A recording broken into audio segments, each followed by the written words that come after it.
12 महीनों की average basic पे का 50% होगा।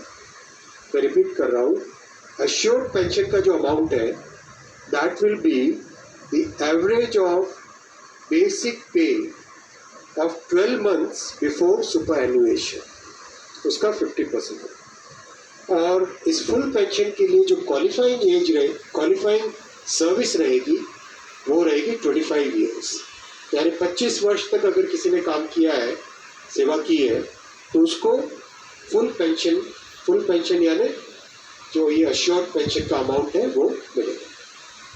25 साल से अगर कम है लेकिन 10 साल से ज़्यादा है तो उसमें प्रोपोर्शनेट पेंशन रहेगी, प्रो रेटा वो पेंशन का अमाउंट बनेगा। जो कभी किसी कर्मचारी की डेथ हो जाए तो फैमिली पेंशन एक बहुत बड़ा, स्पाउस के लिए ये बहुत बड़ी एम्प्लॉयज की एक रिक्वायरमेंट की डिमांड है। तो सेकेंड पिलर इस यूपीएस का है अश्योर्ड फैमिली पेंशन।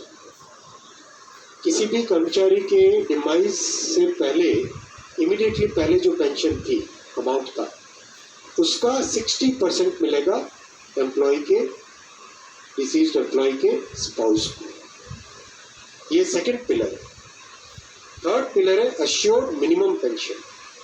कई बार देखा कि सर्विस कम होती है और कंट्रीब्यूशन जितना हुआ है उससे एक सफिशिएंट अमाउंट नहीं मिल पाता था, और ये अपने आप में एक बड़ा विषय था केंद्र सरकार के कर्मचारियों का और एनपीएस में जुड़े सभी कर्मचारियों का। इसीलिए एक minimum assured pension, assured minimum pension 10,000 rupees per month, वो इसमें यूपीएस में थर्ड पिलर ये रखा गया। इसके साथ आगे वाले पॉइंट को जोड़ के करेंगे तो अगर डीएनएस रिलीफ यानी महंगाई से रिलेटेड रिलीफ जो मिलेगी तो वो आज की तारीख में होते होते करीब करीब 15,000 रुपये पर मंथ हो जाती है, which is a substantial relief part of this entire pension system. Fourth pillar है इन्फ्लेशन के साथ इंडेक्सेशन।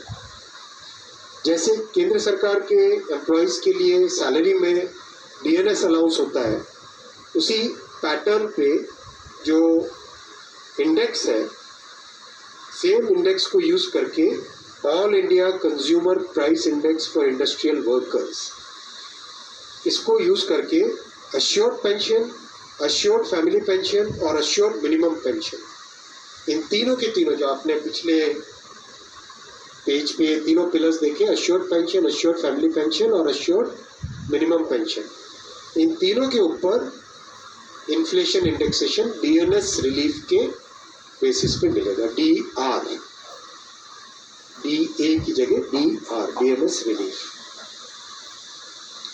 पांचवा पिलर है इस स्कीम का lump sum payment at superannuation in addition to gratuity.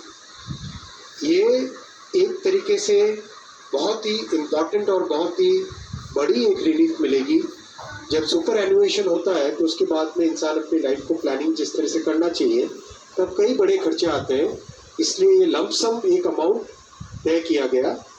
ये है कि हर 6 महीने की सर्विस के लिए मंथली इमोल्यूमेंट्स विच मीन्स पे एंड डीए कंबाइंड, उसका 10% अमाउंट।